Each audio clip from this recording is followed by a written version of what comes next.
and welcome to Ashock the Fourth Wall!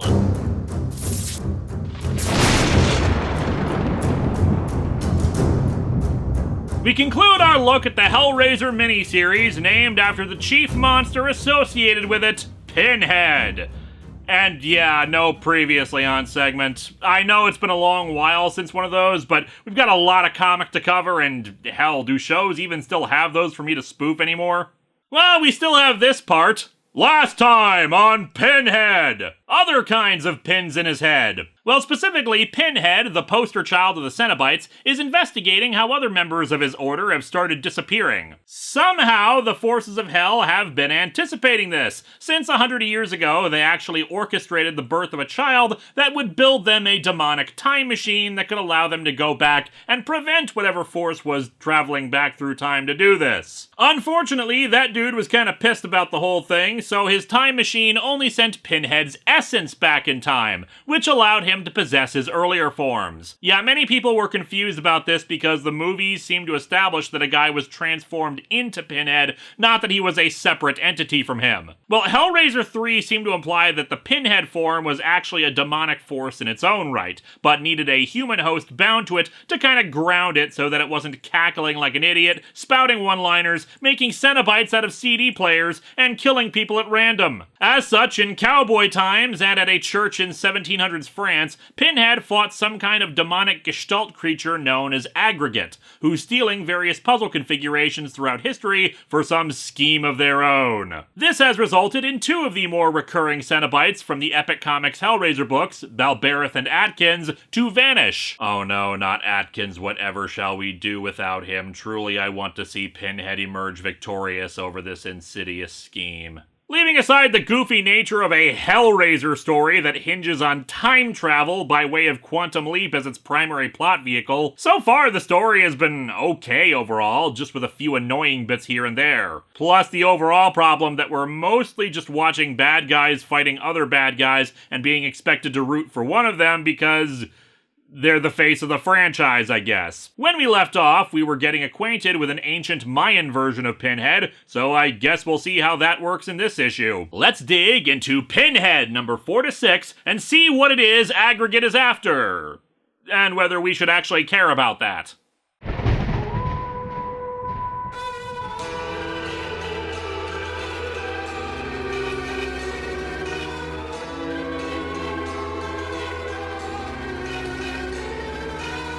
Welcome to Ashock the Fourth Wall, where dead comics rise. Linkara's gonna bring you all a Halloween surprise. Monsters from scary stories and adjacent categories. If you step into his laboratory, you won't believe your eyes. Linkara, is a man punch, or is he something else? Linkara, for the last few days he hasn't been himself. Linkara, brains, gore, skeletons and guts. Linkara, this comic sucks. Linkara.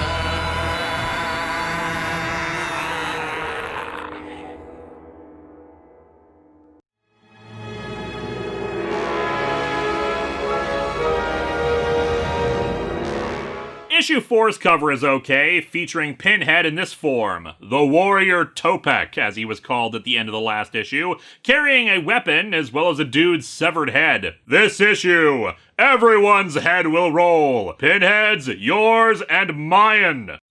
Okay, comic, you're winning me over with that pun. Well done. We open pretty much the same as the cover, though now Topek's holding the head in his other hand. In 1993, this temple is a rotting ruin in the jungle of Belize. But now, with our ruins restoration project, it'll become low-income housing. In 627 AD, now, today. If it was 628 AD, it would have been tomorrow. It is a house of worship, flourishing under the protection of the warrior Zype Topek. Unfortunately, it's an election year, and Topek's Stab Your Own Skull with Pins platform is not going as well as hoped. After the High Priest reminds him to thank the gods for their victory over an invading force, the attackers are all beheaded. The normal custom is to take the head of the losing captain, not those of the entire team, an inspired innovation warrior. Unfortunately, it makes the Fantasy League for it a bit harder to play. Or, apparently this was all a training exercise for an attacking force that Pinhead says is coming. Now, I don't know anything about the Mayans, maybe this was a common practice,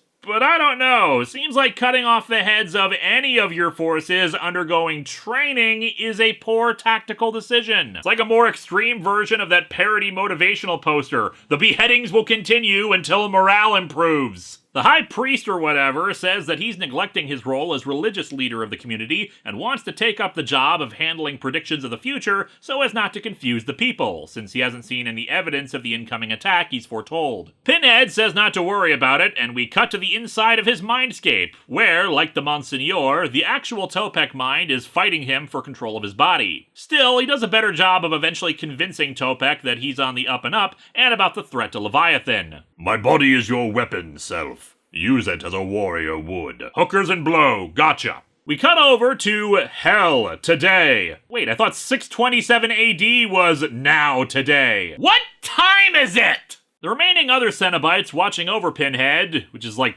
2 now, Gehenna and Face, realize that things are getting worse now that both Atkins and Balberith are gone. Face attributes this to them not being able to play the roles forced on them. I mean, Atkins is an utter failure in any time period, but Balberith was doing just fine at the church. And wait, how do you guys even know what's going on in the past? Is there like a Hell TV or something in this room, magically letting you spectate? As such, Face assumes that what's required is for him to basically act whatever role is necessary as he's transported back to Mayan times. And I guess he needs to take off the skin face he wears? Back in 627, we learn that there's a cult within Topek City that actually worships Leviathan, probably a result of Topek's own manipulations of the time period. They plan to bring down the city from within when the invasion comes. On that note, we see that Aggregate has taken a different approach while seeking out the next puzzle configuration. They found another tribe of Mayans and armed them with advanced weaponry. No laser beams or anything, although it would be hilarious if they were that flagrant with the time travel, but more advanced bladed weapons and training methods that have turned this group into a conquering army. He convinces their leader that they should march on Topek City. Back in the city, the elders, or the High Council or whatever, I don't know the political layout of ancient Mayans, observes Face, whose chosen role is as, like, an interpretive dancer in a bird mask. Okay, points to you, Face. I do not see Balberith, and especially not Atkins, taking on that role, so you got me there. Hell, Atkins would probably curl up in a ball weeping if he was in an era when guns didn't exist. Anyway, the High Priest once again questions Topek's judgment about a coming invasion, and they get into an argument, with Face even saying that maybe they should just flay these assholes and get it done with. But Pinhead recognizes that there's a stronger strategic importance in keeping up the facade, so he defers to the High Priest while charging Face with the job of infiltrating the cult, that they might possess the puzzle configuration they seek. And indeed, Face is able to do so as the cult prepares some kind of ritual to summon the black light of Leviathan. Shining through from his endless and distant domain is not a simple task, even for a god. But we will ease the passage. Evil ritual to harvest a demon god's power, or constipation commercial? You make the call! Face joins up, although I do have to wonder if they find it suspicious that their dancer just wears the ceremonial bird helmet all the time. Face tells Pinhead about this later, apparently also showing off his collection of human faces he's been acquiring while in Mayan times. No one talks about the other upside of time travel, getting those rare collectibles back when they were common. When he tells Pinhead about the dark light from Leviathan, Captain Brainstab describes what the light actually is. Our Lord's own darkness. Within its roiling ebony, the remains of the souls that have fed its majesty for eternity. But mostly they're just full of cholesterol. That light should never escape. But if it did over time, if all those glimmers were to build back together into one malicious beam. I mean, maybe you're talking about something else, dude, but isn't Leviathan, like, always shooting out beams of black light? It's kind of the first thing we saw it doing in Hellraiser 2. Back with Aggregate, while they instruct the Mayan tribe on how to construct some kind of war engine to break through the city walls, they see in their own reflection a group of souls. It seems they're not just made of different body parts, but various souls fused together too. And they're starting to disagree about their course of action and how best to achieve their goals. Aggregate reasserts control to try to maintain harmony, lest the goals they've been working towards for centuries be undone. Back in the city, the High Priest uses a vision to learn that an invasion is indeed coming, but he says the will of the gods is that Topek will die while he assumes control. On top of that, the cult prepares to make their own move to expose the light of Leviathan, picking Face for the task of positioning a reflector near the water that's supposed to be the source of the light. In private with the others, he says it's because the light will destroy whoever is exposed to it first as a sacrifice. Besides, he does not strike me as having what is necessary to serve the Dark Lord. Leviathan craves giant fish masks, not birds. The next day, the High Priest makes his move and tries to kill Pinhead, but in the scuffle, Aggregate's forces launch their attack. In the struggle, Pinhead has Aggregate at his mercy, but he demands answers about what they are instead of just killing them, which pisses off the mind of Topek, since he's all about the killing. The hesitation allows Aggregate to get the upper hand, but fortunately Face, while dying from the black light, manages to re-aim it at Aggregate and blast them before they can kill Pinhead. Pinhead's mind is sent back in time just as the High Priest also takes this opportunity to behead Topek, because I guess he feels like the day just isn't complete without doing that. Bringing us to the next form, some kind of Bronze Age soldier with a big beard and... okay, no.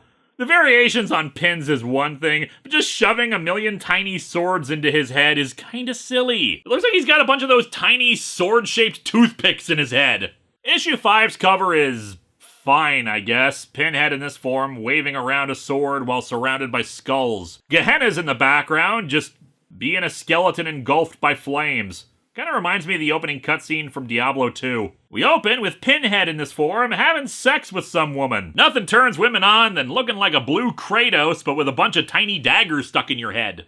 He is Hell's chosen son. He has for millennia served Leviathan's will, stood vanguard against the forces of chaos so that his dark god would triumph. But Leviathan's boobs are not as impressive as this woman's. In his mindscape, Pinhead is actually chaining this guy, Bel-Allah, to the bottom of a lake. He's all, dude, what the hell? We're like total bros, bro. I could help you. It's a dick move, admittedly, but even Pinhead points out that he's too close to defeating Aggregate. He can't risk another previous incarnation screw him over like what happened the last 2 times. A shame, too, since this is the first one since Cowboy Pinhead who seemed amenable. Pinhead then kneels and makes the sacred prayer position to Leviathan, shaping your hands like you were Spider-Man shooting web lines. He's begging Leviathan for forgiveness because the farther he travels back in time, the more emotional he's getting. The previous lifetimes somehow infecting him and removing his more ordered personality. I do like that part. Like I've said, Pinhead's appeal as a movie monster is that he's a talker like Freddy Krueger, but he's restrained and controlled. I am so exquisitely empty. We don't know exactly what year he's arrived in, but the dialogue indicates that they're in Sumer, a few thousand years BC. The woman Pinhead is with, named Inanna, says that she, as a priestess in the cult of Ishtar, combined with his physical strength, could rule the country together. However, for the time being, she just wants to hear the story of the Serpent and the Eagle. Okay, well, once upon a time, Hydra used the Cosmic Cube to alter Captain America. The tale is actually more a metaphor for Pinhead's struggle against Aggregate, about an eagle and snake who, despite being old enemies, agreed to hunt a common enemy together. And the eagle betrayed the snake and ate the serpent's children while it was hunting. The serpent went before its god for justice and revenge. That is as much of the story as I know. Weird how you keep asking me to tell you a story that doesn't have an ending. But surely it must end. Make up an ending for me, Bel-Allah. The ending you would like to see. Very well. Okay, so the serpent was actually praying to Santa Claus, who had his elves assemble a Death Star that blasted the eagle with pinpoint precision, and the serpent was made the new king of Christmas. No, he just says the serpent uses guile and cunning to defeat the eagle. Later, Inanna is talking with a servant about how Ben-Allah seemed confused and weak today. Unfortunately, it seems the servant is actually Aggregate, who encourages her to make up another ending to the story. Okay, so the eagle is actually rescued by 6 magical ponies who teach it about friendship. And later they fight Transformers. There's some more weird metaphor talk, but the point is that Aggregate kills another servant and then uses a technique to revive her, showing off their own power to Inanna and getting her interested in joining their side. More interestingly, though, is the fact that considering this is ancient Sumer, it's kinda weird that Inanna is a red-haired white girl. I tried to do research on this, but apparently the ethnicity of the ancient Sumerians is mostly speculation, though we can hazard a guess, since it's where Iraq is nowadays, that this is probably not common, especially when you put her right next to the revived servant with darker skin. So not impossible, but rather unlikely. Pinhead, meanwhile, is soon attacked by Gehenna of all people, who has traveled back in time and is pissed that he's spending his time banging hot redheads instead of trying to do something about Aggregate. I've come through time to find you, Master. To find you lost in the arms of a whore. You know, for literal demons, you're using very judgmental language about sex workers. Gehenna accuses him of indulging in the emotions of his previous incarnation and decides to recount his origin. I can't remember if this was another anthology story as well. In some ancient times, he was part of a group that had daily child sacrifices to a volcanic pit. He'd give the kids herbs to put them to sleep to spare them the pain of what was happening. But then his own son was put there, and when the kid recognized him, the guards shoved said kid into the pit. He then spotted Leviathan within the flames and Pattern of Bones, where it promised to make up for what he'd lost. And it did so by taking away all his flesh so that he was just a skeleton and tying him to a wooden board. Think you should have read the fine print on that contract, dude. Gehenna says that the transcendence of becoming a Cenobite has been an experience beyond the pain and suffering of losing his child, and fears that losing Leviathan will bring it all back to him. And now, a touching moment of Pinhead possessing a Mesopotamian warrior's body, hugging a skeleton. If that image doesn't bring you to tears, then you are just heartless. Much like Gehenna, actually. Inanna brings a strange ore to a blacksmith to make a metal stronger than bronze, but when the guy refuses to help until he's done with his own work, Aggregate comes in and beats the guy up. The ore drops into the smelting fire. Crawl away! There's no need of you now. The ore has found its mate! Wait, if all you needed were some hot coals, what was even the point of commissioning the blacksmith? Pinhead shows up, apparently knowing where they'd be, and Inanna, I don't know, like, whacks Pinhead on the back of the head with a knife? It's not clear, but it takes him down for a moment. Gehenna tackles Inanna into the burning coals. Slut! You have cursed my master with indecision and weakness! You are literally a demon skeleton who used to toss children into volcanoes! You are really not in any position to be slut-shaming, jackass!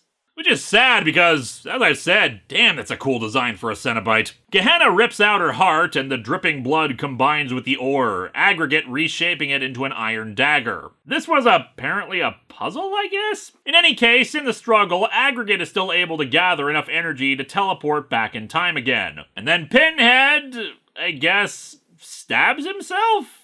For some reason? And this teleports him to the end of the issue for our final part, which, as you can see, involves Caveman Pinhead. Also, how the hell did Gehenna die in the fires? This isn't even like Director Bones in the DC universe, where I hyperbolically say he's a skeleton when he just has transparent flesh. Gehenna is literally a skeleton! What the hell? So, final cover, which is okay. The Climactic Cro-Magnon clash, as the text says, featuring Caveman Pinhead fighting Cave Person Aggregate. And normal Pinhead is just standing in the background going, what the hell did I walk in on? We open with Caveman Pinhead covered in blood as he stacks bones in a triangular shape. Few people know that Pinhead invented Lincoln Logs. In the Mindscape, Pinhead obviously has no chance of reasoning with his caveman self, and thus, while the battle rages on in his mind, Caveman Aggregate arrives and knocks out his physical body. We wanted to love you, Chosen One, but you turned your back on us, and now there'll be hell to pay. Meanwhile, 10 feet away, the Monolith is watching all this and thinking it may have made a grave mistake. In hell, everything is apparently falling apart. I say apparently because the narration says that Hell's order is decaying, but really all we have is like a line of naked people being forced towards Leviathan. The narration says that Leviathan needs to consume more and more souls to feed its machinery of war. Not that we know what that means. The naked people are kind of pissed since apparently they were hired to be Cenobites, not lunch, but any thought of rebellion is quickly whipped out of them. Back in the past, caveman Pinhead is tied up and left for a vulture to tear at his flesh, while Aggregate proceeds with his plan. In the Mindscape, Pinhead finally overcomes his counterpart and takes control, allowing him to slip free and kill the vulture. Leviathan must be saved, and Aggregate stopped. Pinhead then transformed into a semi-truck while The Touch blasted on the soundtrack. So despite the fact that it's only his mind and essence that transports back in time, Pinhead still has the fragment from the Pellucid lens in his loincloth. I'll just presume that the Monsignor has been wearing that same loincloth for thousands of years. Aggregate, in the meantime, ties all the puzzle configurations to a tree, as the narrator explains about an engineer in 1857 named Ostland who discovered several puzzle devices like the Lament configuration and studied them. He combined the devices in various ways and came up with an intricate plan. The Ostland construct, a blueprint for the destruction of Hell. Patent pending. The final component of the construct is its fuel, the various souls that have combined into them. However it's supposed to work, it starts up, the pool of water that's nearby apparently pulling Leviathan through it and working to damage it. However, as Pinhead points out to himself, the construct is incomplete because the Pellucid lens is missing a piece. In Hell, the Cenobites are shocked to see Leviathan drifting away. Leviathan, return to us! Lord, save us! In your name, Leviathan! Go, Web, go! So here's where we finally get the explanation of Aggregate and their motivation, which is why we apparently had that one-page interlude with the souls being fed to Leviathan. Basically, Aggregate is made up of various souls that were deemed not good enough to be part of its army, and were trapped inside Leviathan to be fed off of. They managed to slowly remove pieces of themselves from Leviathan and join together into Aggregate to set forth this plan that will allow their souls to escape and be reborn on prehistoric Earth. In the process, Leviathan will be destroyed. However, Pinhead arrives and uses the focusing crystal to set fire to some brush. The hellish energy contained within the crystal, and in turn the fire it spawned, is then used on the puzzle components of the Ostland configuration, sending that energy straight into Leviathan and fixing the crack that the configuration had caused in it. The souls can no longer escape. Aggregate attacks, screaming that they just wanted to be Cenobites like him, to torture and maim. That is not what we are. Our order is one of experience, any and all, in the extreme. In that grand adventure, there is enlightenment. Admittedly, there is still a lot of the torture and maiming, but it's for the art, damn it! Aggregate is pissed because this entire experience has created them into their own being separate from the souls that make them up, and thus wants a chance for their own life, but Pinhead just easily tears them apart. The souls that had escaped are reabsorbed, accepting defeat and hoping that there's still some kind of hope for them in the future, and they really have no chance against the angry caveman who sticks bones in his head. Time itself seems to start fixing itself, since it's obvious the puzzles will be returned to their proper places, which somehow leads to Atkins and Balbereth being restored in caveman times. Brothers who sacrificed their immortality to thwart your transgressions, face in Gehenna. They may be forever lost to hell. Oh good, we lose two cooler, more interesting Cenobites, but Atkins gets to come back. Thank Leviathan, I was worried we never get to see him again. Cenobite me, comic. Pinhead says he appreciates Aggregate's passion and tenacity, would even make for good Cenobite material, but they're too new to the concept of self-awareness and individuality, so he tells Atkins to destroy them. Attend to him, armorer. Payback's a bitch, isn't it? Shut up! Hell, today. Whatever that means in a place where damnation is eternal. This is the timeline in the afterlife. Happens to kind of look like the name Jeremy Bearimy in cursive English. Pinhead and the other two Cenobites reappear in Ludovico's lab and confront his remains. He expects to be tortured for what he's done, but Pinhead just responds that this experience has reaffirmed his mission. And that's definitely more torture for Ludovico, who wanted to hurt the Cenobites and Leviathan. not help them in any way. And so our comic ends with Pinhead grinning and walking away. A final warning to one and all. Walk the straight and narrow, kiddies, and steer clear of pins and puzzle boxes. That's it from all of us in this corner of hell. Evil wins, kids!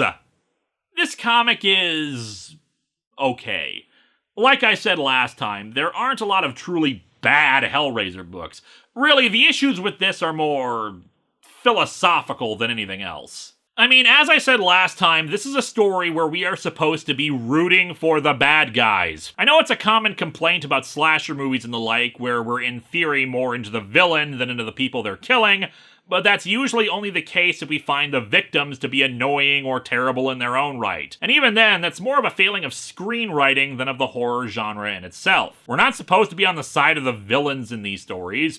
Sure, of course we want to see the villains appear and do their thing because there's tension and fear and excitement and all, but actually wanting the forces of hell to succeed and continue torturing and feeding souls to Leviathan? It just seems like a misstep. You need to explain why their way is preferable to what Aggregate and the others want. Like, they'll do more damage to the timeline being left in caveman times or something. Hell, poor Aggregate just wanted their own chance to experience things as an individual, and that got screwed over. But there's nothing majorly wrong with the story itself.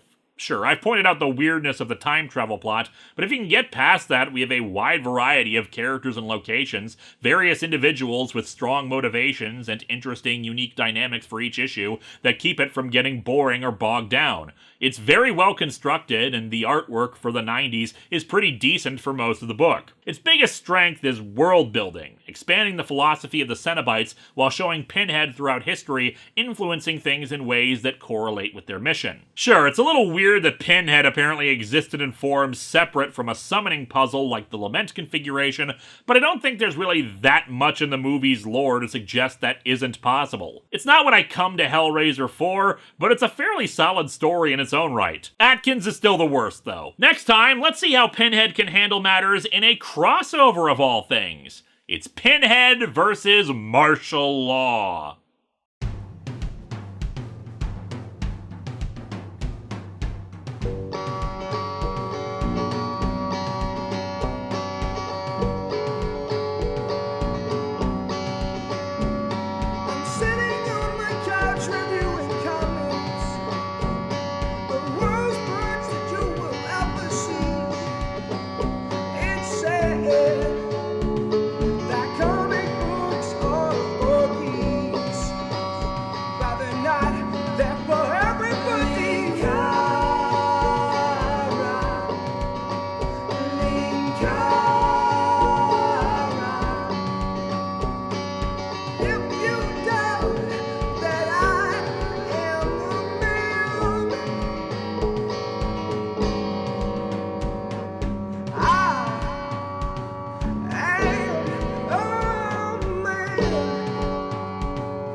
So, I have a question.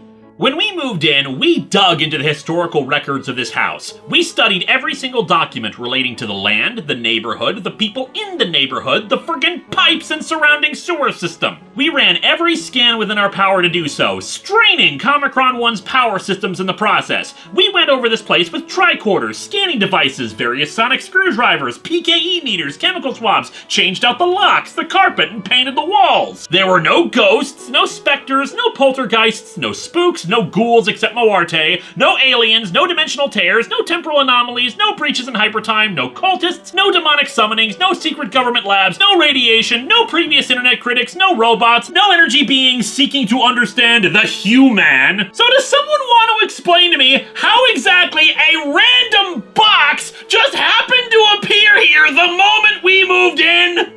Best guess. I've been reading the news feed from the Contest of Champions. Apparently there's an ion storm happening in several different parallel universes at once. It's causing hypertime to hiccup, for lack of a better term.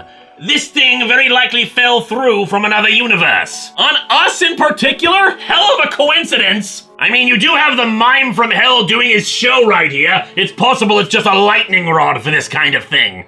Or it could be a deliberate attack on us using the storm as a cover. Or it's a ghost from another dimension trying to cause a deliberate attack. It is really weird that this is so common for us. In any case, I have it contained in a heavy force field for now. If need be, I can shift it into a pocket universe in case it starts ticking. I don't recognize the markings on it either. Nimue is trying to cross-check in Comicron 1 systems, but the ship's still running a bit sluggish with everything we've had to do lately. It's a pity that Erin decided to go off and explore the multiverse in her ship. We could really use some expertise in ancient relics right about now. How are you sure it's ancient? The thing looks brand new to me. You're 5 years old. Isn't technically everything brand new to you? Does that mean everything is ancient to you? Touché. Alright, kid, what do you want to do with it? Teleport it into the sun or something? I'm inclined, I admit, but it feels like kind of a dick move when it's been otherwise benign. Well, I could bring it up to my lab for further study at least. Sounds good. Let's get in touch with Jarrah, see if it's... Ah! Where's the kid? What the hell happened?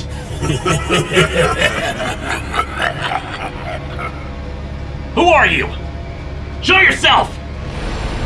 Oh, so eager to play.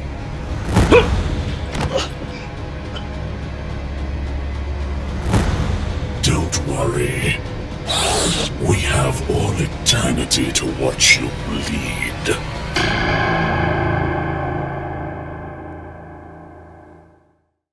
Hello, my friends. Please take a moment to like this video, subscribe to the channel, and click the bell for notifications on new video releases. If you'd like to support future videos, you can check out my Patreon or purchase a t-shirt via Teespring or Shark Robot. Thanks for watching!